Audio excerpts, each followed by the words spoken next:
ಸ್ನೇಹಿತರೆ, ಮಲೆನಾಡಿನಾದ್ಯಂತ ಅತ್ಯಧಿಕ ಮಳೆಯಿಂದಾಗಿ ಭದ್ರಾ ಜಲಾಶಯದ ಒಳಹರಿವಿನಲ್ಲಿಯೂ ಕೂಡ ಏರಿಕೆ ಕಾಣುತ್ತಿದ್ದು, ಇಂದು ದಿನಾಂಕ 26/7/2024 ಪ್ರಕಾರ ಭದ್ರಾ ಜಲಾಶಯಕ್ಕೆ 35,318 ನೀರು ಒಳಹರಿವು ಬಂದಿದ್ದು, ಜಲಾಶಯದಲ್ಲಿ ಪ್ರಸ್ತುತ 57.53 TMCಯಷ್ಟು ನೀರು ಸಂಗ್ರಹಗೊಂಡಿದೆ.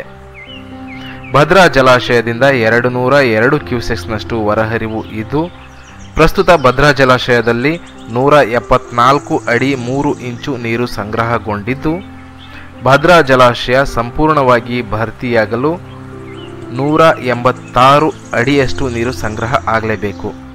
ಹಾಗೆಯೇ 71.5 TMCಯಷ್ಟು ನೀರು ಸಂಗ್ರಹ ಆಗಲೇಬೇಕು ಭದ್ರಾ ಜಲಾಶಯ ಸಂಪೂರ್ಣವಾಗಿ ಭರ್ತಿಯಾಗಲು.